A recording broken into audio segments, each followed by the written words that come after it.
So today we've got a radio in its box from 1981. It's Cybernet Beta 1000.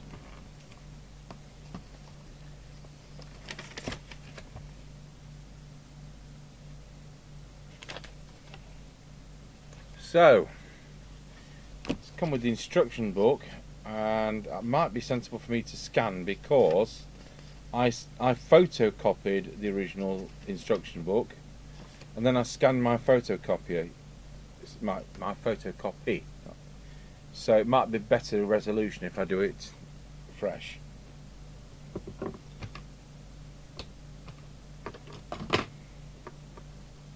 Now I haven't got his letter with me. The best thing to do is to go through it. There's 2 power connectors. I'll just take this bracket off, or we'll never see it again if I don't put it back in the box.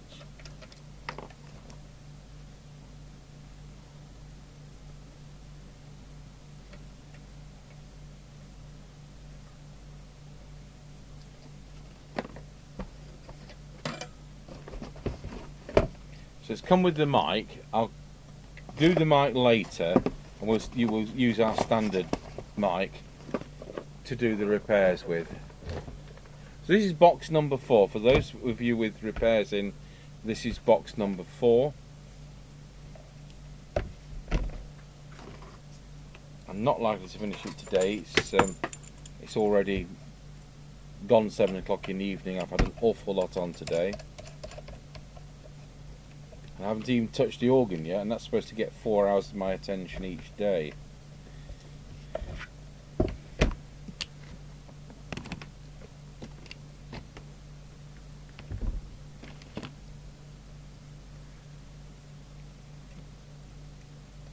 I suppose I ought to check the fuse.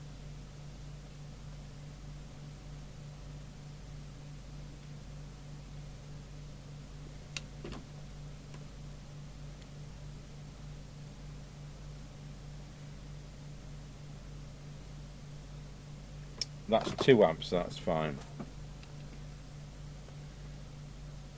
So unusually it's 20mm on these sets, because most CB inline fuses tend to be 1 1/4 inch.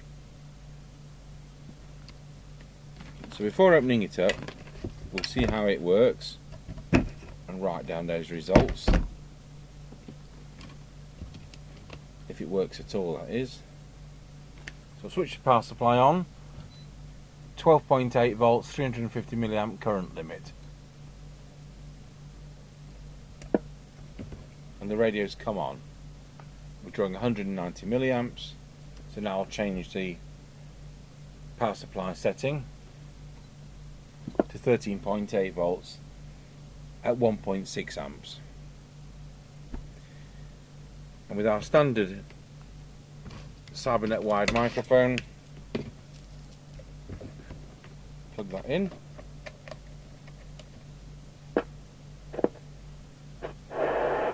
and it makes the right kind of noise, a bit of dirt on the volume control. So I'll switch picture in picture on, and we'll key up. Oh, it's going to be one of those, is it? Unplug the extension speaker. Got 100 milliwatts. We're in low power. We are in low power. That's better. So it's doing 2.8 watts. This scruffy bit of paper is the note that this I think he bought this via eBay, and he had the vendor send it me direct. So that's why there isn't a letter with it, but there'll be an email somewhere. So it's doing 2.8 watts, and the deviation, wallow, is 1.5. So that feels like the set's never been touched. You know, there was a time when Boots the Chemist cleared the Beta 1000s for just £16.50 each. I could only afford to buy so many at the time, and don't get me wrong, I made some profit on them. But if I'd have been able to afford to keep those boxes for 40 years, they'd be worth something today new. Right, frequency. Switch the camera to that. See whether they're anywhere near. 27. Oh, hang on. We're not on. We're not on channel 20. We're on channel 16. 27791112. It's nearly spot on. It doesn't need altering really, but I will do for the video. So that's receive.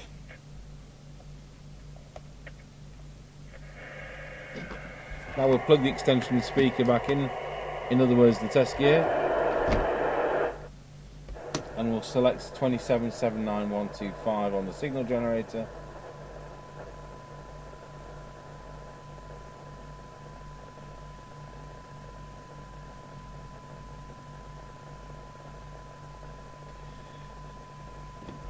Switch the SINAD meter on.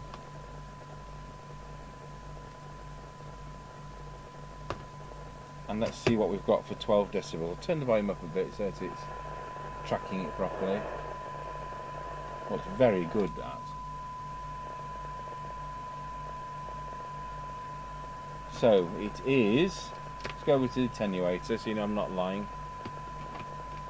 4.4. So 4.4, 44. So it's 0.44 microvolts for 12 dB SINAD. Now he's got the instruction book with this, and so the manufacturer's blurb will say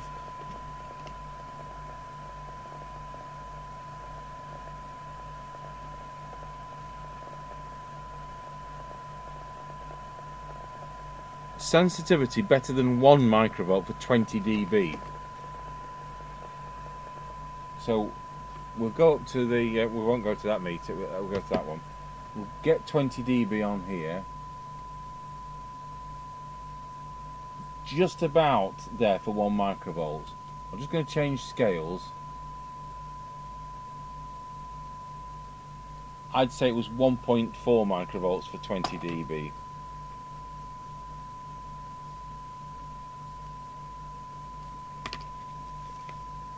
But you see, it doesn't. What it doesn't say is how they've come to that. I've said this before. We use EMF for our readings, which is the harder one to achieve. If we flick the test gear into PD, potential difference mode, and then do 20 dB, lo and behold, the radio is doing 0.6 for 20 dB. So you don't know quite how they've read it. Bit like hi-fi amplifiers. One way of expressing it might be 2 watts, and then the Dixon's way of expressing it, you get the same thing doing 64 watts miraculously. Now he's got this nice stick-on stuff. I'm going to cut the power, just like that.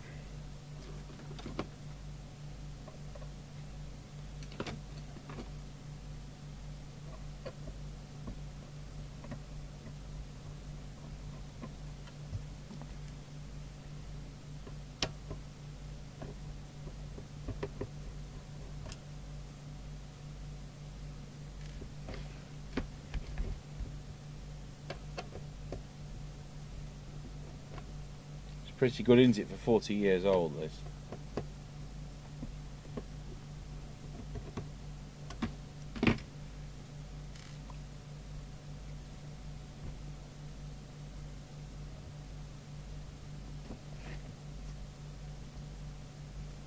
I'll just peel the lower bit back, just enough to get the lid off. I'll put that back because of the capacitive effect. And on these we unsoldered. You know, it still smells of Cybernet, this.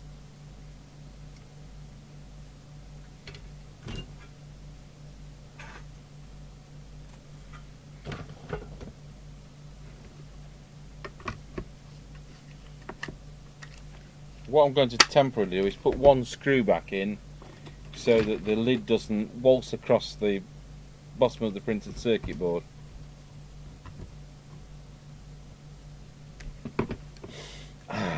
Very nice. Never been nicotined. And the trimmer capacitor for the frequency set for the reference oscillator is a really high quality one. Much more so than in the Cybernet 134 sets. So this chassis is the Cybernet 135. So electrically it's similar to the 134 but offers less features. It's used in the Cybernet Beta 1000, 2000, the Ford Roadmaster smaller one is at the 201, and the Radiomobile is at the 201, whichever. It was a Ford the 500, I think it was. So, I'm not sure if I remember how the VCO happens on this. Switch back on. Select channel 40.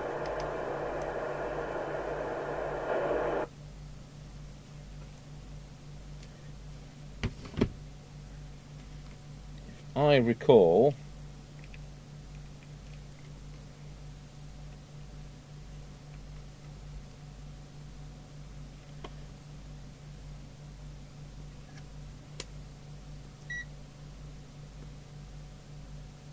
yeah, the test point is there.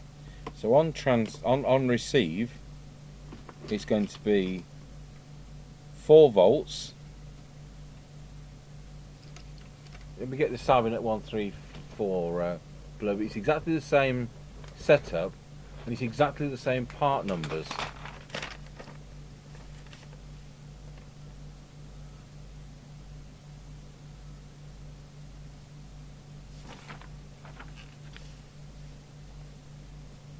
Yes, it's 4 volts.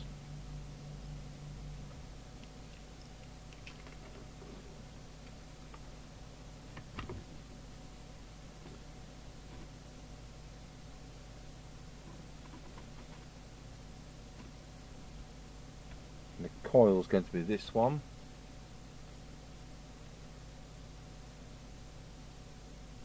Merest touch.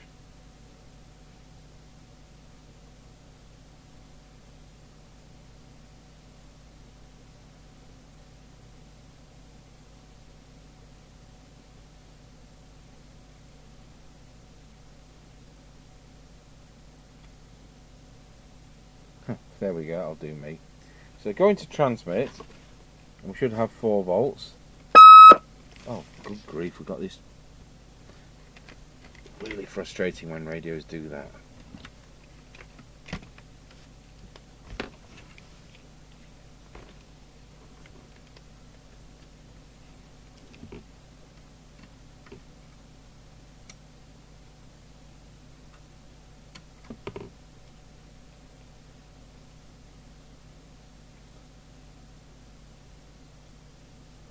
So on transmit, should be 4 volts.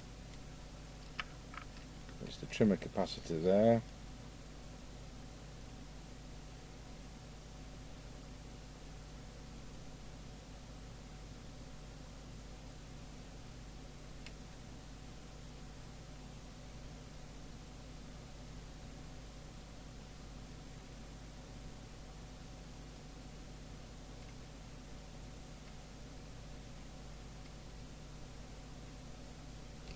Back to receive, into transmit, back to receive, spot on.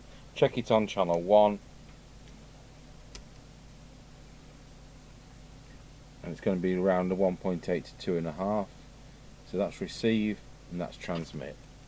So that's that set. You didn't need it, but I've done it for the video. The test point resistor 7, which it's got one of its leads poking up out of the wax.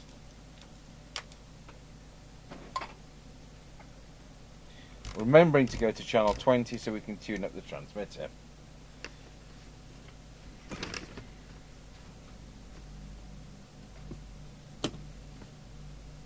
Let's hope we can get more than 2.8 watts. Is this one? I think, yeah, this is unfortunate. It's adjusted with compressing and adjusting the coils, which isn't ideal by a long way. Strange, we've got 3 watts out of it now.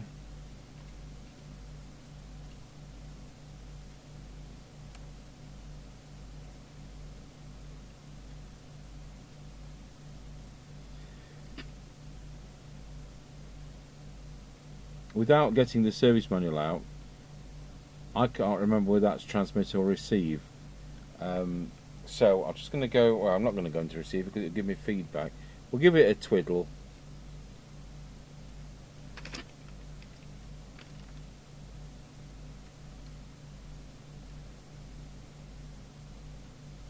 It is transmit.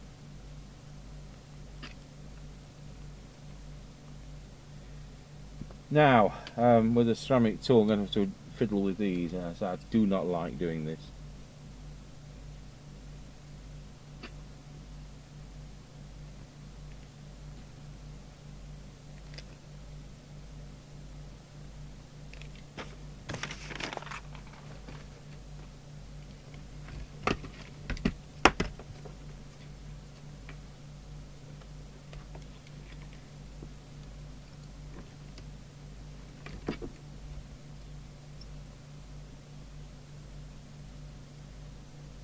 Spot on 4 watts.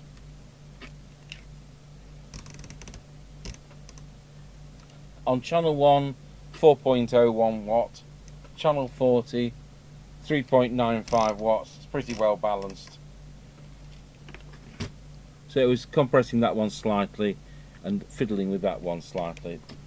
But that's how it's done. It's not good, but that's how it's done. It's a compact radio, that's what they had to do. I might have to get my service notes out yet.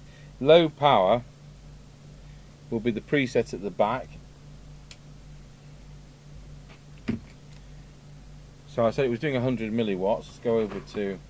You know, I've not been showing you the right meter. So it's the preset at the back. Let's see whether we can get 400 milliwatts out of it. There's 400 milliwatts. And now we'll go back to the full power, and as you can see, there's my 5 watts, there's my 4 watts. Deviation. This is where I'm going to upset everything because I can't remember where it is. It's going to be that one, isn't it? I'll have a little oscillator out.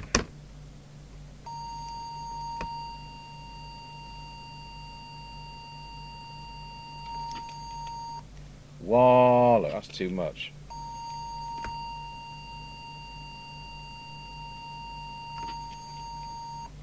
Wow, that's still too much. Wallow.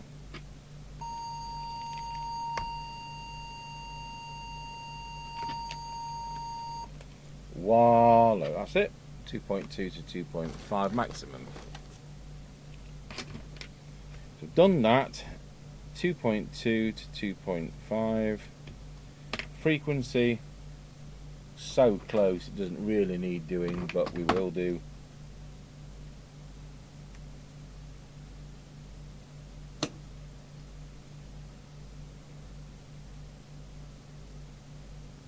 Will it be to the left? Will it be to the right? Let's turn it to the left. No, it's going down. Good. There we go. Slight high, which gives it a chance to drop. 79128. So move on to the receive.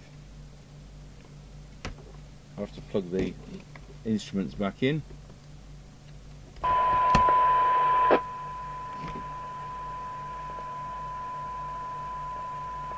Not sure whether we can spray these, but I'll give it a go.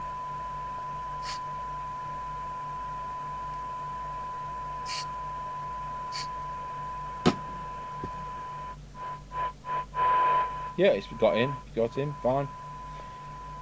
So the first thing we're going to do is the detector.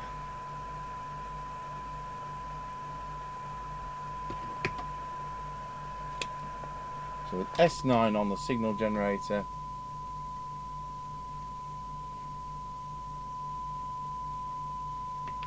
I want to make sure we have got maximum recovered audio.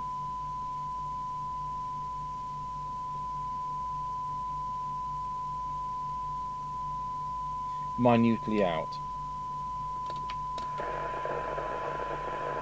So now go over to the cyanide meter.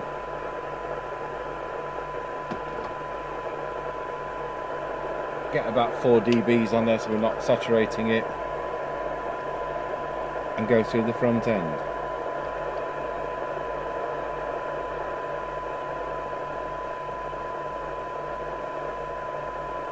Tell you what, we gained some there.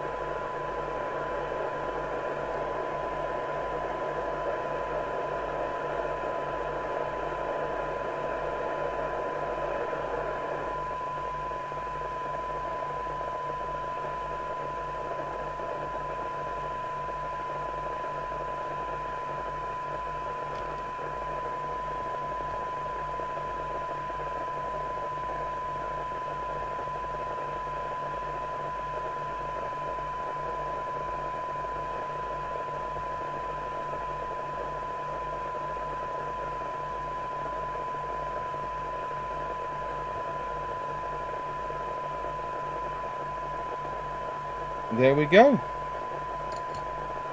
Done. Have we gained anything? Let's have a look. So for 12 dB cyanide, you know what, I'm between scales again. I always end up between scales. So on the first scale I've got 0.32, and if we go on to the other scale,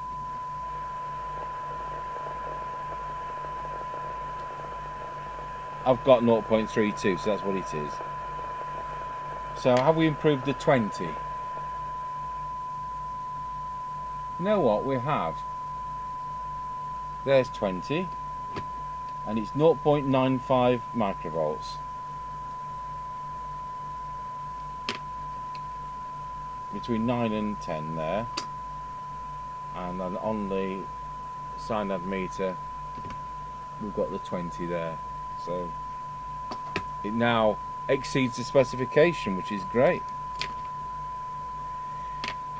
So let's see if we can find the S meter for what it's worth. So basically it should be 3 lights and then a really strong signal of 4, and that's exactly how it is. So it's set right. But I want to show you which one it is, so I'm going to have to upset something to do that.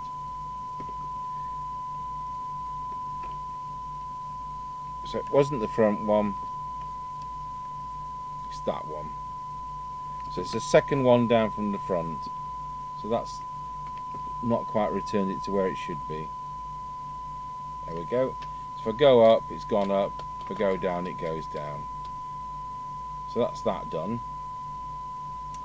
So on transmit, now I've now upset that. Go back to transmit, unplug the speaker. I was going to make feedback noises. I've got all 4, but you set this with the low power. So we know the low power is doing 400 milliwatts, and it needs to be 1 light. So if it's the front one, which I think it is,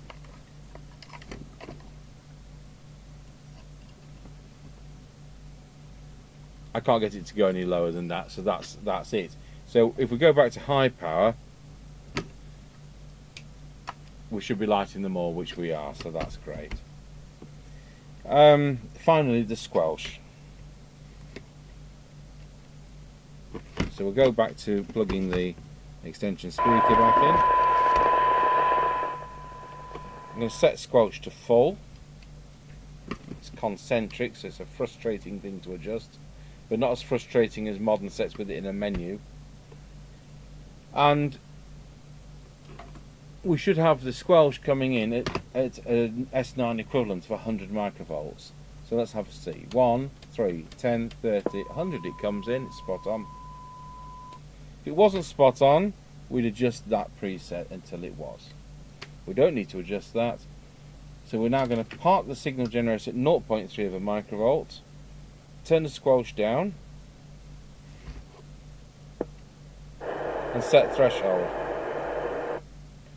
Switch the signal generator back on, and see what it comes in at. It's coming in at 0.6 of a microvolt and going off at 0.52 of a microvolt, so that's fine. Well, that's alright. So really it was get the power up, get the deviation up, and I'm so surprised we've been able to get something more out of the receiver.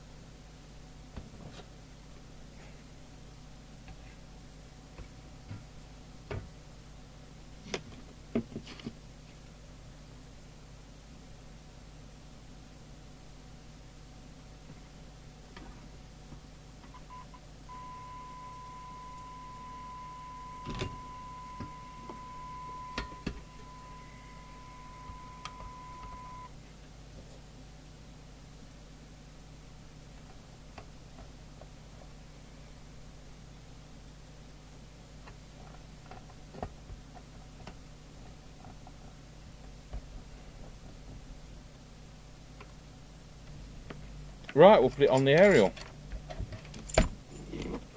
So just for people who don't watch all the videos, I'll remind everybody it's an Antron 99 mounted just above gutter level on a single story building.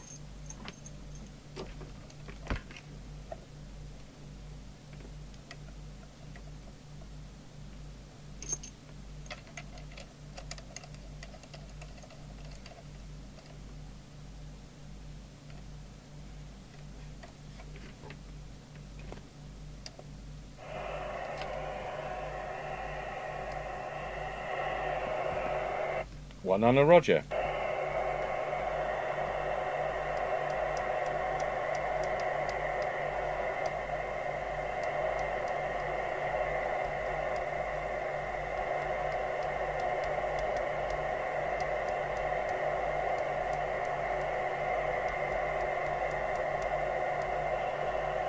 Nineteen on a Roger.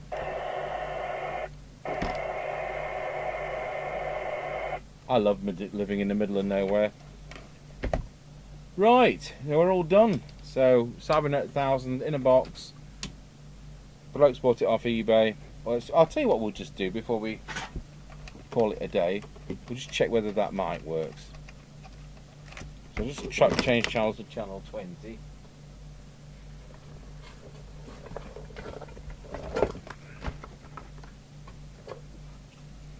Plug the original Cybernet mic in. Switch on one of our monitor sets. Testing 1 2, testing 1 2. One, no, it doesn't. 1 2 1 2. 1 2 1 2. So chances are there's going to be dirty switch contact. I've said a million times before that we don't actually repair mics, but it looks like we're having to. See, being a trade supplier, the supplying shop is supposed to do first line repairs like this and power leads and that, but because we're having to help end users, so it's been it's broken and it's been erodited.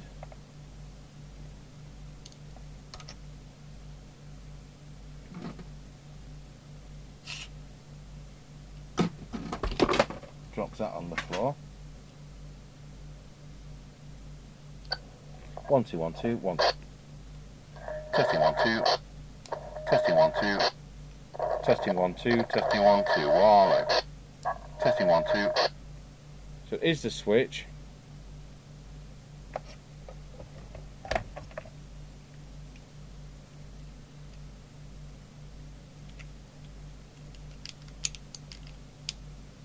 Testing 1 2. So when I put it back together,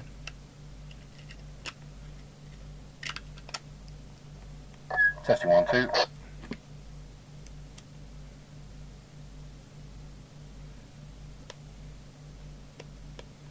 If anybody's around channel 20 near Tango Towers, we're just doing it on the air.